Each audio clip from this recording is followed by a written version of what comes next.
Monsoon का season आते ही हर घर में एक डर होता है और वो है फीवर का। ज्यादातर लोग सोचते हैं हाई फीवर है तो जरूर डेंगू होगा, पर ऐसा नहीं है।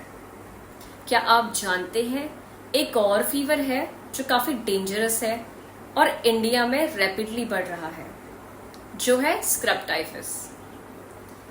प्रॉब्लम ये है कि ये दोनों फीवर इतने सिमिलर है कि कंफ्यूजन क्रिएट हो जाता है और कंफ्यूजन होने की वजह से ट्रीटमेंट डिले, और ट्रीटमेंट डिले मतलब रिस्क ऑफ सीरियस कॉम्प्लिकेशंस। तो आइए पहले बात करते हैं डेंगू की। डेंगू एक मॉस्किटो बोर्न वायरल इन्फेक्शन है जो कि स्प्रेड होता है एडीज इजिप्टी मॉस्किटो की बाइट से। इस मॉस्किटो को डे बाइटिंग मॉस्किटो भी कहते हैं, मतलब ये दिन में काटता है, रात में नहीं।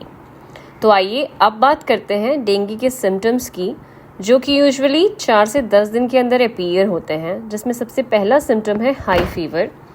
फिर आता है सीवियर बॉडी पेन, इसीलिए इसे ब्रेक बोन फीवर भी कहा जाता है। नेक्स्ट सिम्टम है हेडेक। फिर आता है रेट्रो ऑर्बिटल पेन, यानी कि आइज के पीछे का पेन।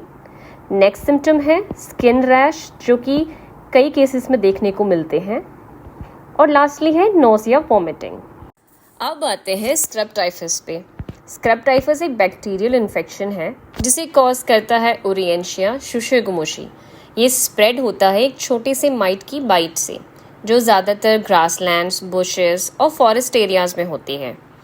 सिम्टम्स इसके ऑलमोस्ट डेंगू जैसे ही लगते हैं, जैसे कि हाई फीवर, सीवियर बॉडी एक, हेडेक, रैश इन सम केसेस। लेकिन स्क्रब टाइफस का एक स्पेशल साइन होता है, एक ब्लैक स्कैब या वुंड लाइक मार्क, जिसे एस्कर भी कहा जाता है। ये साइन डेंगू में कभी नहीं होता।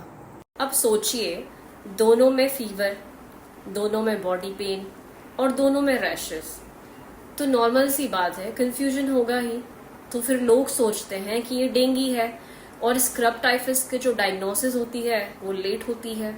लेट होने की वजह से इन्फेक्शन जो है आपकी किडनी, ब्रेन, लिवर तक फैल सकता है और हो सकता है कि ये लाइफ थ्रेटनिंग भी हो। इंडिया में स्क्रब टाइफस बहुत फास्ट स्प्रेड हो रहा है।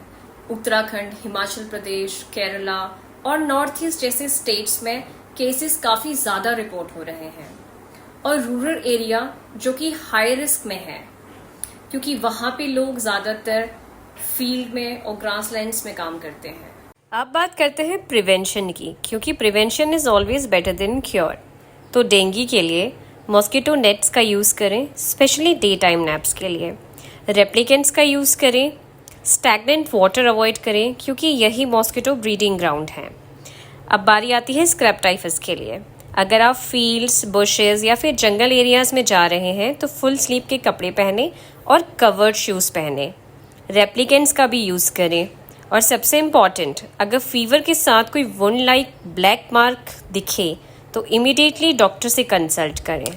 अब बात करते हैं कि अर्ली डायग्नोसिस क्यों मैटर करता है। डेंगू का ट्रीटमेंट यूजुअली सपोर्टिव होता है, जिसमें हाइड्रेशन, मेडिकेशन और मॉनिटरिंग की ज़रूरत होती है।